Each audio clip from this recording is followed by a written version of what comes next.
KTF ব্লকের আরও একটি ভিডিওতে আপনাদের স্বাগত। আজ সানডে, সবাইকে হ্যাপি সানডে। আজ ব্যাচেলার রান্নাঘরের স্পেশাল মেনু দহি মুর্গ পোলাও। এটা বানানোর জন্য আমি নিয়েছি 250 গ্রামের মতো চিকেন এবং স্লাইস করে রাখা পেঁয়াজ, ক্যাপসিকাম, লঙ্কা, আদা কুচি আর রসুন কুচি আর এই গ্রিন মটর। তো সাথে থাকো, দেখতে থাকো আজকে এই নতুন রেসিপি দহি মুর্গ পোলাও। আসল আইটেম হলো বাসমতি রাইস 200 গ্রাম আমি এখানে ধুয়ে জল ঝরিয়ে রেখেছি। আর দহি মুর্গ পোলাওটা বানানো হবে সম্পূর্ণ প্রেশার কুকারের মধ্যে। প্রেশার কুকারটা গরম হয়ে গেলে দিয়ে দেবো অল্প পরিমাণ তেল। আপনারা চাইলে ঘি ইউজ করতে পারেন, আমি এখানে সরষের তেল ইউজ করছি। মানে গরম তেলের মধ্যে অল্প পরিমাণ গোটা জিরে, দারচিনি আর 2টো এলাচ আমি দিয়ে ভালো করে গরম করে নেব। এটা ভাজা হয়ে গেলে একটা হালকা গন্ধ বেরোয়, সেই গন্ধ বার হওয়ার সাথে সাথে আমি এখানে দিয়ে দেবো রসুন আর আদা কুচি।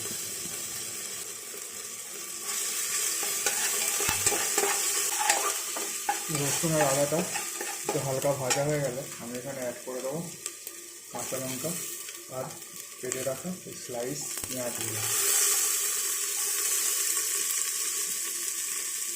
সাথে আমি ক্যাপসিকামগুলো অ্যাড করে দেবো।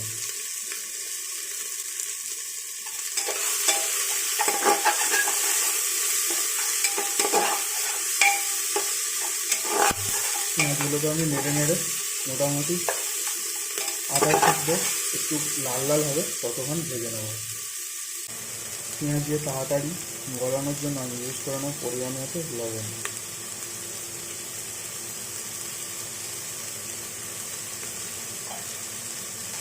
লবণ দিয়ে কিছুক্ষণ নাড়লেই পেঁয়াজটা নরম হয়ে যাবে।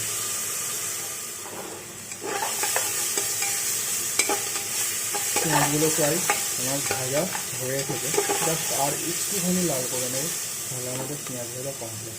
পেঁয়াজগুলো ভাজতে ভাজতে যদি নিচে লেগে যায় অল্প পরিমাণ জল দিয়ে দেবে, তাহলে আর লাগবে না। অল্প পরিমাণ জল দিলে যেগুলো লেগে গিয়েছিল সেগুলো উঠে যাবে। এবং এর সাথে আমি এবার অ্যাড করে নেব এই লেবু দিয়ে ম্যারিনেশন করে রাখা মাংস।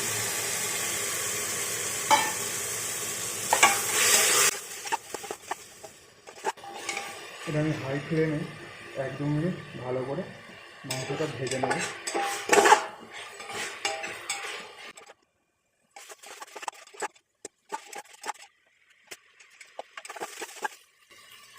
মাংসটা আমার 1 মিনিট হয়ে গিয়েছে। এবার আমি প্রেসার কুকারটা ঢাকা দিয়ে একটা সিটি মেরে নেব।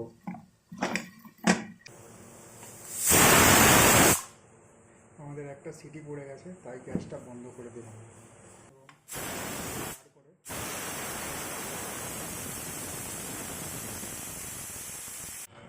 এবার আবার আমি গ্যাসটা ওভেনটা জ্বালিয়ে দেবো। মাংসটা দেখেছেন অনেকটা সেদ্ধ হয়ে গিয়েছে এবং পেঁয়াজটাও গলে গলে গিয়েছে। এবার আমি এর সাথে অ্যাড করব এই ভিজিয়ে রাখা চাল।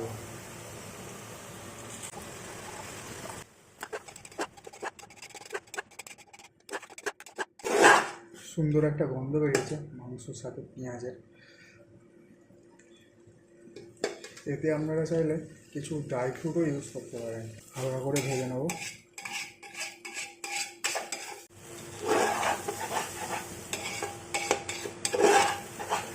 আমি ফ্লেমটা লো করে 1 মিনিটের মতো হাই ফ্লেমে ভাজার পর তারপর ফ্লেমটা লো করে দিলাম এবং চালটা প্রায় ভালোই ভাজা হয়ে গিয়েছে। এবার এর সাথে আমি অ্যাড করে দেবো দই।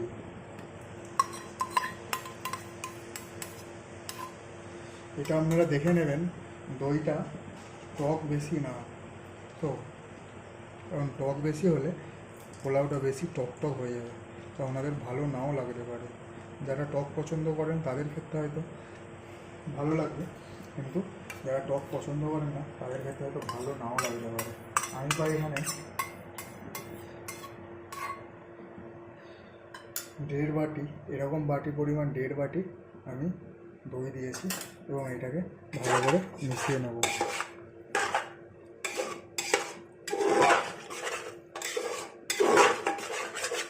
এবং ফ্লেমটা হাই করে দেব। আর এই পোলাওয়ের মধ্যে আমি এরকম টাইপের পিসের কয়েকটা আলুর টুকরো দিয়ে দেবো এবং সেই গ্রিন মটরগুলো এর সাথে দিয়ে নেব এবং ভালো করে মিশিয়ে নেব। এবং যে বাটিতে দই নিয়েছিলাম ওই বাটি থেকে জল নিয়ে এভাবে দিয়ে দেবো, হাফ বাটির মতো জল।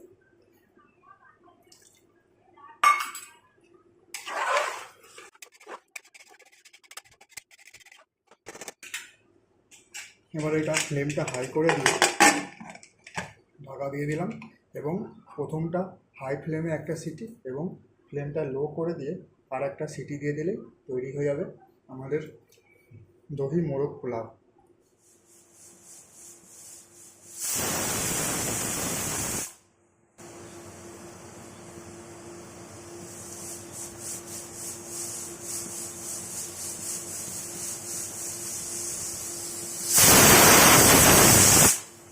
দুটো সিটি পড়ে গিয়েছে। এবার আমরা গ্যাসটা বন্ধ করব এবং এর ভাপটা যতক্ষণ না হয় ততক্ষণ রেখে দেবো। আমাদের মোরগ পোলাও রেডি। কিছুক্ষণ পর খুললেই সার্ভ করার জন্য প্রস্তুত হয়ে যাবে দহি মোরগ পোলাও। পোলাওটা কেমন হয়েছে?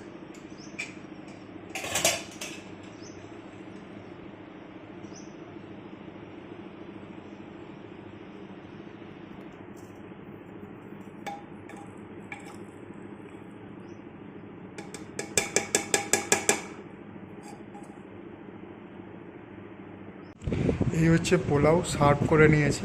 দেখতে একদম সাদা সাদা হলেও খেতে কিন্তু খুব সুন্দর হয়।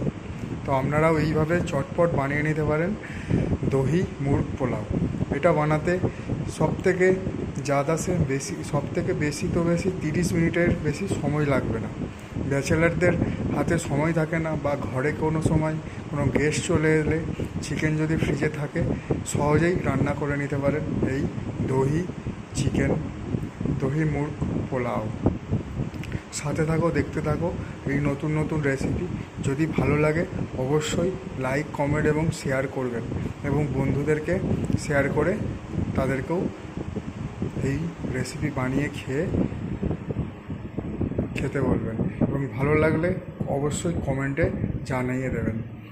Thank you. ভালো থাকবেন, সুস্থ থাকবেন এবং অনেক অনেক খাবেন। একটু আলু, চিকেন, স্যালাড আর এই একটা বাইট স্বর্গ। সত্যিই খেতে খুব সুন্দর হয়। আপনারাও বানিয়ে খাবেন এবং অবশ্যই জানাবেন কেমন হয়েছে।